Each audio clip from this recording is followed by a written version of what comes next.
Hello friends नमस्कार। आज ये संक्षिप्त भिडियो जानिबा जातिवाचक विशेष्य क्या कहुए।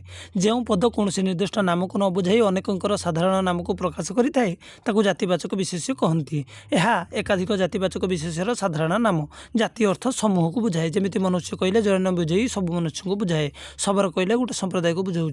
पशु पक्षी पर्वत वन पशु कहले प्रत्येक पशु को बुझाए। पक्षी कहले अनेक पक्षी बुझाए।